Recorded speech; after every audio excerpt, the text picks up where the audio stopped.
Hello and welcome to Inclusive Conversations. This is the podcast of the Westford DEI Committee. And we're thrilled to be able to host. I'm Joe Diamond. I'm joined by Anjali Rajput and Wendy Gloyd to host this version of our podcast, episode 18. We've done many of these over the past 3 years, and we're really excited today to be joined by Kate Kelly and Harsheta Krishnakumar. We're so excited because Kate and Harsheta are student members of the DEI Committee. I'm not going to say that we created those seats for them, but kind of. We are so impressed with both of you when we met you, and in terms of the spirit and the letter of what we're all about at the Diversity, Equity, Inclusion Committee. Not only is we'll learn more about this, your commitment to DEI impressive to us, but you represent another aspect of diversity that is important to us too, which is the multi-generational aspect of diversity. So we welcome you today. We want to talk with you a little bit about your experiences, your perspective on DEI, and where you think we might head as a committee and as a community. So let me start with a question, and then we're going to all join in. What drew you to the DEI Committee? What about our activities? And what about your past experience that might have helped with that? Okay, so I actually went to a few of our town events that was run by the DEI, and I was honestly really impressed. It was really nice to see the town coming together for these events, and I was also a part of Asian Culture Club, and a DEI member, Haining, was also a part of that, and he introduced me to DEI as well, and we both had very similar interests and perspectives on the town's diversity and how it might affect students like us and my experiences as I grew up in Westford. So we talked a lot about that, and he recommended me to come and try to get a position in DEI and share those opinions with you guys. And so far, it's been really great. Wonderful. I'd like to start by saying thank you for having us. We're very excited. Like Harsheta, I'm a senior at Westford Academy, and I think DEI and the principles of DEI have always been something that has been a really important aspect of my life. Since I think it sort of started for me through community service as an outlet to that, and even just in housing inequity and things along those lines, working with groups like Project 351 really highlighted just how many underrepresented groups there are. And then through middle school, I joined a group called the Anti-Defamation League, or ADL, and I continued that through high school, so I'm now co-president, and that's really helped, create a foundation for me to feel comfortable talking about these topics and advocate for underrepresented groups in my community. And I think those principles have carried with me, or I've carried those principles that I've learned through ADL with me through other extracurriculars that I do, such as I'm editor-in-chief for our school student newspaper, The Ghostwriter. So I really like to keep those principles in mind when I'm writing. And even as class president, it's been a huge eye-opener in trying to keep all students in my grade represented equally. So yeah. Thank you very much. I know we have a few of us are here, so this is actually the largest contingent of DEI committee members that have ever been together to do interviews, and I think that speaks to how interested we are in your perspective. So let me just ask Anjali.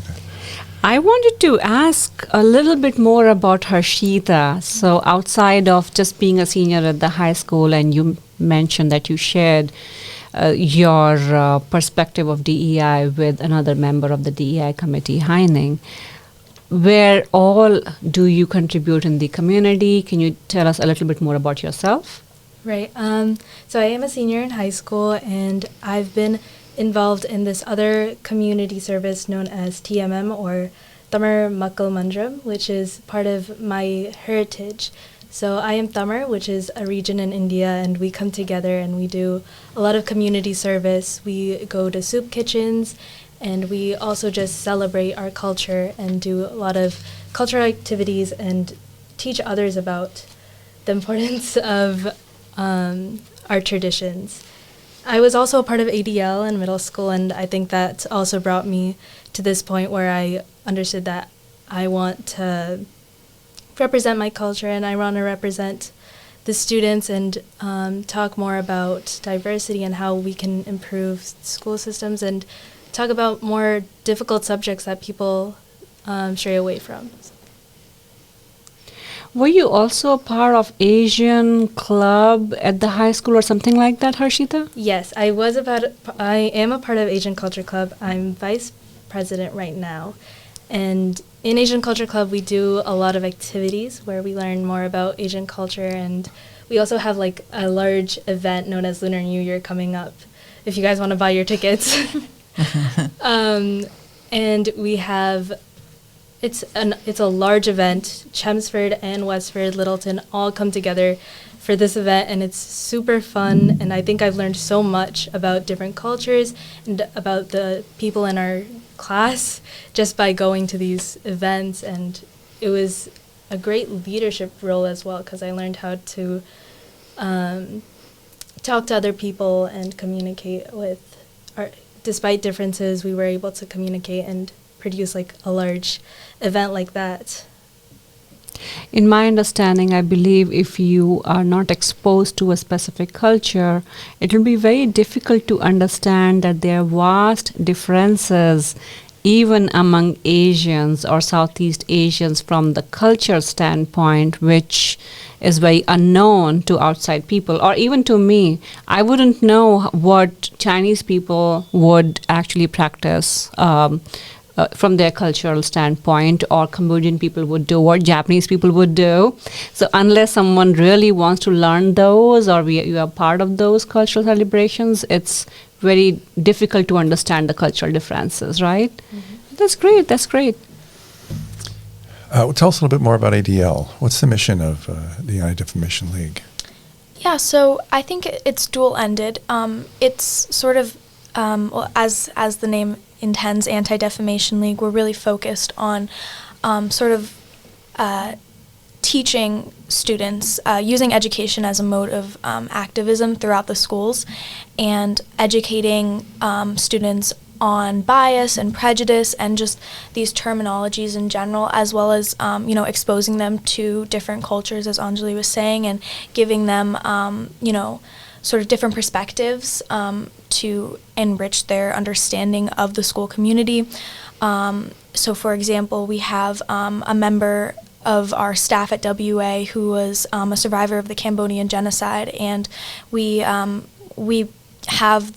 all students at WA watch his documentary about his experience in that event every year. So we do things like that. We have members of ADL go into freshman advisories and do sort of mini lessons with the freshmen, which we feel like is the perfect age because, they're just getting into this new community. It's a great way to acclimate them as well as get them comfortable with their peers and sort of foster that understanding environment. And so, yeah, we do a lot of events throughout the community, and it's helpful because as a peer leader, you get more experience in talking about these sometimes uncomfortable subjects or sort of subjects that aren't talked about often, but then we also get to help our community and understanding more perspectives. Thank you so much. I'm going to turn the next question over to Wendy, but I just want to say that was Kate, since this is a recording. Make sure you know that was Kate's offering. Go ahead. All right. Thank you for the opportunity. So Kate, I first really met you last year when we were you were doing a ghostwriter article for the Westford Academy newspaper, and you were so interested and indulged me as I spoke on and on about what DEI Committee was doing, how we were trying to bring representation to the community with events, and you were just so interested, and we pulled Joe over, had a discussion, and I see that as sort of the genesis of how part of it was Heining, as you mentioned, his interest as a teacher in bringing in student perspectives, but also in us as a committee understanding where in the community we can highlight people and listen to varied voices. So I guess my question for you is, how can Westford help create spaces for youth to be able to participate and bring forward what they know and believe? That's a great question, Wendy. I think, first of all, I forgot to mention that sort of moment, but I do really appreciate, all of you guys being so welcoming, and I think that was such a great introduction to the DEI committee. It was very enlightening, and I'm excited for this year's. But on to your question, I think that, in many ways, from my experience, younger generations can find belonging in smaller groups. I think sometimes we think that we need to find one space where everyone feels comfortable, but oftentimes it's those smaller communities that create that comfortability. And so I think that's really what we've tried to do through WA. We have a lot of, culturally based or identity-based communities where students can find that sense of belonging. And I think it's just making sure that there are spaces available. They don't have to be the most public or massive spaces for these students, but just having those spaces for students and recognizing where there are gaps in the student community and being able to fill those gaps with something for them to feel, connected to. I have a follow. We all have follow-up questions. We all have follow-up questions for you, Kate, and for you, Harsheta. Just for you, Kate, though, what are some of the identity-based or culturally based groups in Westford Academy? We have Black and Latinx Club, which is, I think, new as of last year, I want to say, last year or this year, but they've... I think this is their second year. Yeah. So, but they've really skyrocketed. They are, I think, in connection with the middle school as well, so they're branching out. There's a Muslim Student Association that was just established this year. I'm trying to think, Harsheta. There's SASA and which is South Asian Student Association. Yeah, a lot of clubs and the GSA. Yes. What does GSA so mean? that's LGBTQ. Okay. So it's, I think, to make it GSA, it was Gender and Sexuality Alliance. Okay. Yeah. Okay.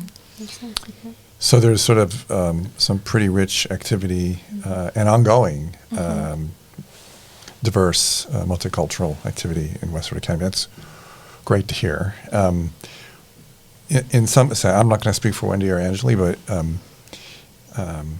I see you guys in some sense as representing your peers when it comes to their experiences, when it comes to their hopes or your hopes for Westford and your hopes for the future. So I'm just curious, from your perspective, let me start with you, Harsheta. What role does a Diversity, Equity, and Inclusion Committee play in a community? I think DEI is really important within our school and within the entire community because without these associations, it's really difficult for people to find their space.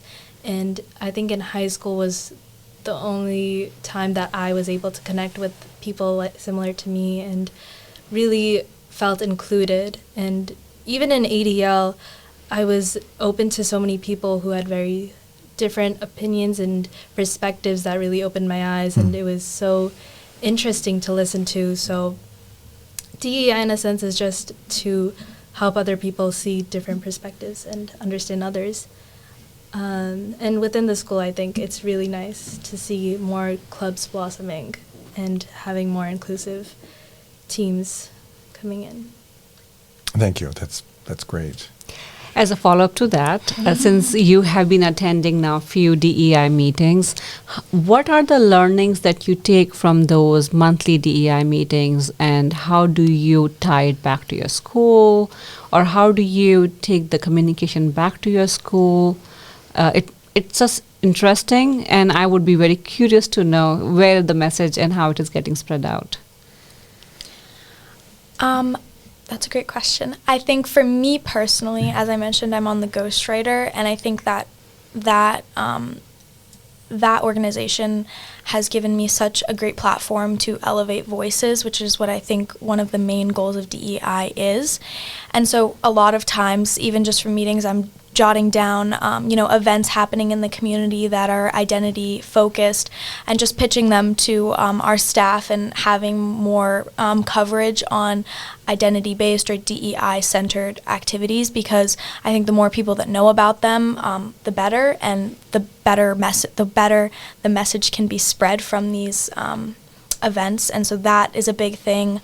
I'm also a member on the school's DEI board, so a lot of these things we bring up there, and I think it's just a matter of getting the message out and spreading these things, and that's sometimes the best you can do. Great, thank you. So our listeners who don't know what Ghostwriter is, what is Ghostwriter? So Ghostwriter is Westford Academy's student-run newspaper. We're mainly an online platform, but we do a annual print edition, and we cover everything from individuals and groups in our school all the way across Westford. It's not just coverage in regards to WA. Okay, wonderful, thank you. I'm curious as to, with Indigenous Peoples Day coming up tomorrow, our celebration, to me as an adult, my education was very limited in terms of Indigenous people when I was young, and my knowledge currently is that has been more reflective of what real history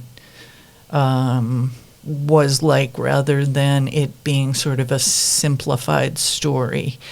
I guess, how do you see older generations in Westford coming to an event like that? What are the opportunities that you see for older folks to kind of fill those gaps in learning? And how do you think that it's almost like youth teaching the older folks? So how do you see that in, I know you're going to be speaking tomorrow, but also I guess just what are your thoughts on the importance? Yeah, I mean, I think naturally, for anyone who's grown up learning something that might not be the generally accepted notion now in the present, it can be a hard sort of awakening to try and reconcile with what you've been told your whole life and what is now being told to new generations. And so I totally see that, but I think that's exactly why older generations should come to something like this and just keep an open mind. And I think it serves the same benefit to younger generations as it does to older generations. It's all about just having a better understanding of what's going on and what has gone on in Westford. And I think Indigenous Peoples Day does an incredible job at highlighting that. Even just in my research for the article, I learned so much about Westford's heritage with Indigenous people. And I think that was so enlightening because, we learn a lot about it in school, but you don't really make that personal connection until you're like, wow, this tribe was where my home was once. And I think that is really, cool, and also something to keep in mind as you're, moving about in your day. And even with the DEI committee, we do the land acknowledgement, and I think that's a great practice. And it's just all about, having a better understanding. And I think there's never any harm in hearing more perspectives. And the DEI does a great job by elevating those perspectives and just making them available to the community. I completely agree with Kate here, and I think in my personal experience with Mr. Martell, who's coming to speak tomorrow, he was an amazing teacher, and he really respected the culture, and he really helped students understand what had happened within our town, and understanding the process of what happened in history. And we were able to speak to one of his friends who is Indigenous, and he also helped us understand how he connected to our community and how they still do, how they are not angry anymore at Americans, but he was telling us that it's still important to recognize what had gone on, and I think this event is amazing for that, because we're recognizing our past and learning more about culture within our own home. So for our listeners, I just wanted to say today is October 17, and we have an Indigenous Peoples Day celebration on October 18th, starting at 11 a.m. 11 a.m. 11 a.m. at the Town Common. Yep. Featuring, Harsheta was mentioning Noam Kasha Schilling, who was he's a Mohawk Nashaway keeper of traditional medicine and narratives. So to fill that in, and that is one of Mr. Martell's resources that he uses in teaching. So everything that you've said has been very interesting and sparks more questions in my mind, and reminds me of different things too. For me, being able to join the DEI committee is so important, because it's in sync with some of the traditions in the Jewish faith to what's called repair the world, tikkun olam. But there are also elements of the religions that the parts of our practice of our faith, our holidays, that I've learned are very similar to other holidays that people celebrate, which was quite revealing and enlightening to me. And I'm talking about when you and I, Anjali, had a conversation about Yom Kippur, which is a time of reflection to think about the little and big sins that you've done and to, do better. And I did not expect this, but Anjali explained to me that the holiday that takes place right around the same time as Yom Kippur has a different structure, but it's really very similar. Yeah, I mean, the name is different, but a similar time frame as well, because you said Yom Kippur goes up to 10 days, 9 days plus 1 day, right? Yeah. Same, Navratri goes for 9 days and plus 1 day is Dashera. So very, very similar traditions across various religions. And so so that, for me, DEI committee is important because not only does it give us a chance to celebrate diversity, but also really to understand certain commonalities. In that sort of framework, how have you all learned from each other in the way that I'm describing it? And you don't have to have the exact same conversation that I had with Anjali, but I'm just curious how you might have learned from each other, or maybe from some of your peers. Well, I think there are a lot of similarities. Like, recently I've been talking to a lot of people about my culture, and I haven't expressed the same level of what I do during holidays, because Hinduism has a lot of holidays, and it's interesting for me to learn about now, even though I wasn't as connected to my culture before. I've started to learn more about it, talking to my parents and talking to my grandparents, and learning more about the rich culture and things like that. So I've also been talking to other of my friends who have had similar experiences of just realizing that how important their culture is, and learning about their religion, and connecting them to their practices. And there's actually a lot of similarities. I have a friend who immigrated from Indonesia, and she was telling me how there's a lot of similarities within words and within just similar traditions. I'm trying to think of some things, or like even the games that we played as children were very, very similar. And it was just a connecting moment where we were like, wow, cultures really come together at some point, and it was really interesting to learn about these things. And I've learned a lot through Asian Culture Club, obviously, of course. So I think the importance of people coming together and learning about these things is just so interesting. And learning about different cultures is fascinating to me as well. Thank you. Yeah, I would agree with Harsheta. I think for me, the sort of education aspect of DEI has just sort of made me feel more connected to people I already knew. And I think that's one of the most enriching aspects of it, is understanding, your friends, your family, your community in a way that you didn't before, and understanding how, how to better address certain practices or how to be better in the future. And I think that sort of plays back to Indigenous Peoples Day in a sense. And I think that sometimes people can feel a lot of guilt about their ancestry and, how that has to do with colonization. But I think the great thing about the observance is that it's supposed to be sort of an educational day. There's no guilt being thrown. And I think the best thing you can do to move forward is to learn about different communities and learn how to be better. And that's all we can really do. And I think having that open mind allows for that. And that's why I'm so grateful for groups like ADL. We do a lot of informational posts for each Heritage Month.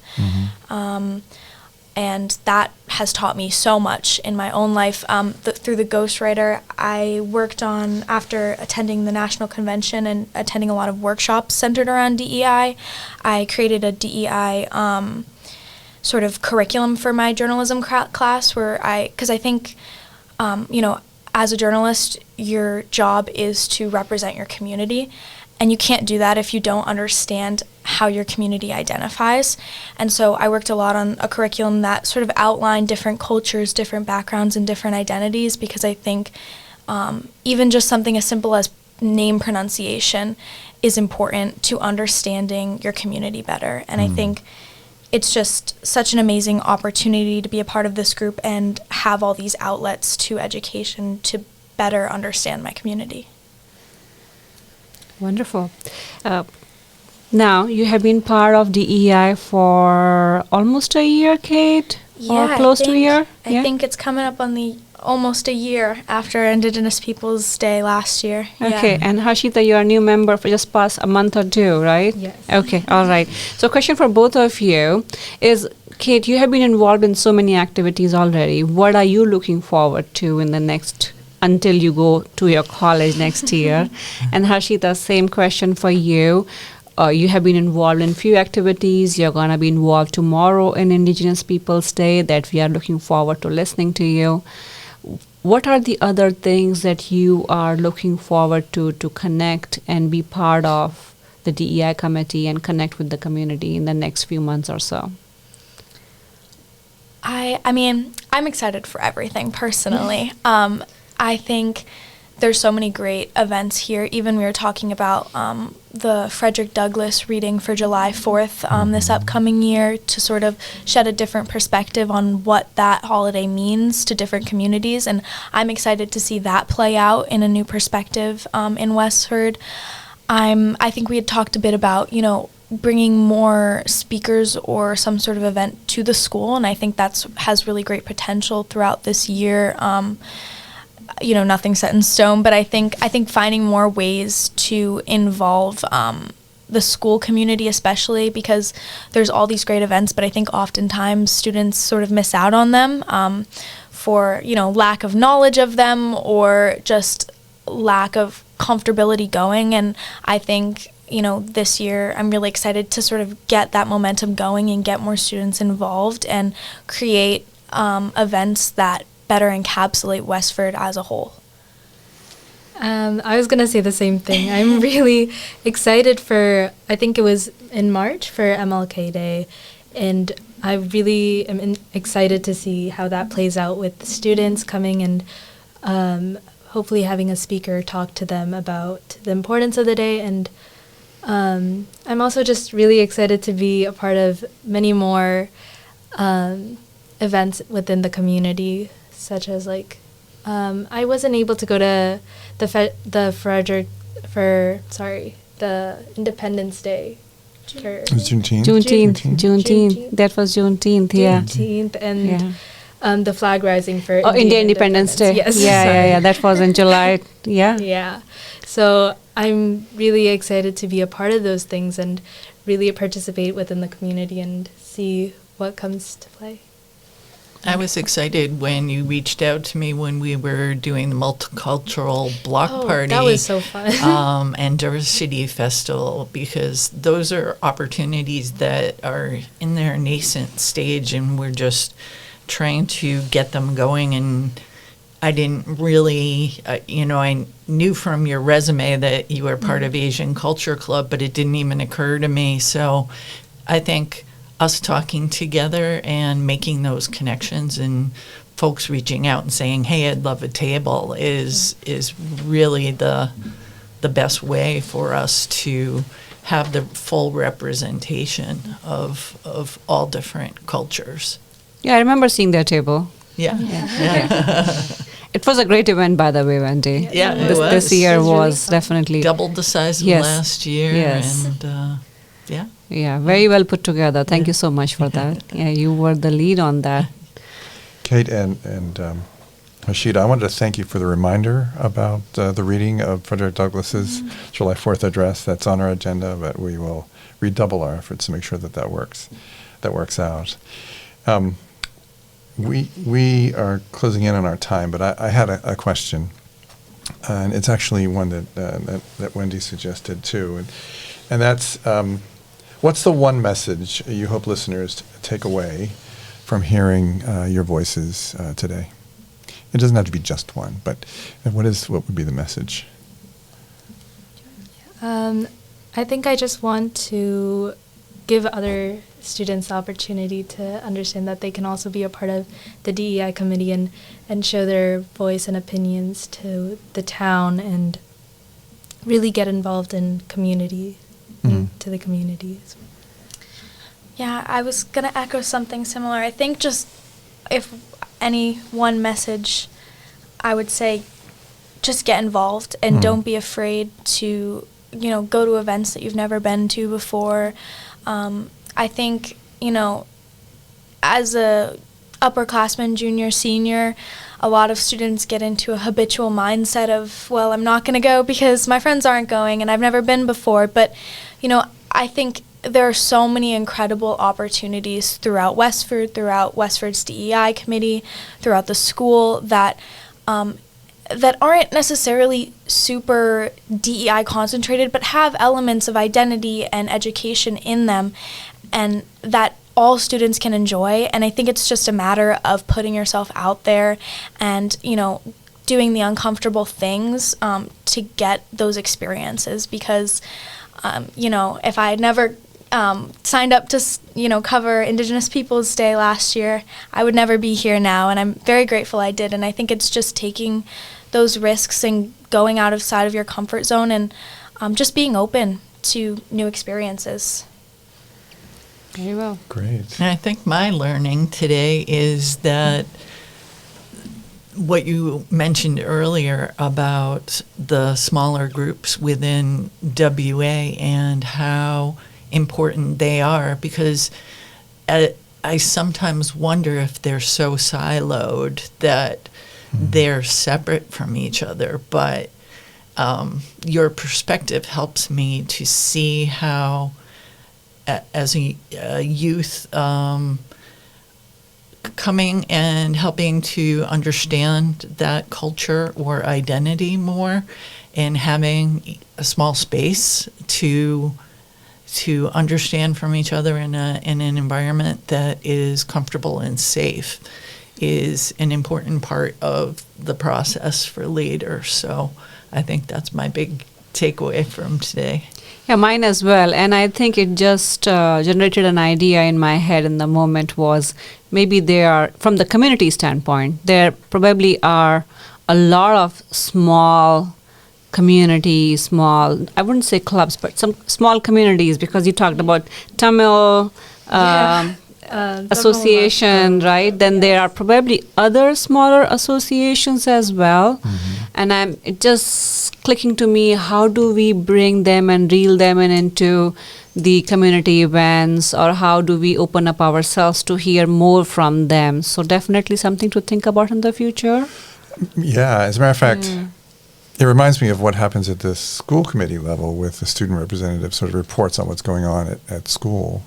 And maybe there's an opportunity that we could offer you all to enlighten the rest of our members to the extent that they might not listen to this, but I know all of our members listen to these religiously. Yeah, don't you think? Yeah. They do. But I think that's in response to Anjali's suggestion.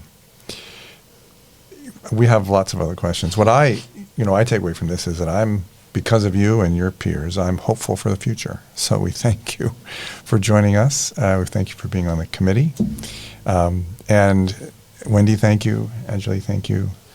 Kate and Harsheta, thank you. This Thank has you, everyone. been episode 18 of Inclusive Conversations. Thank you. Thank you so much. Thank you for having us.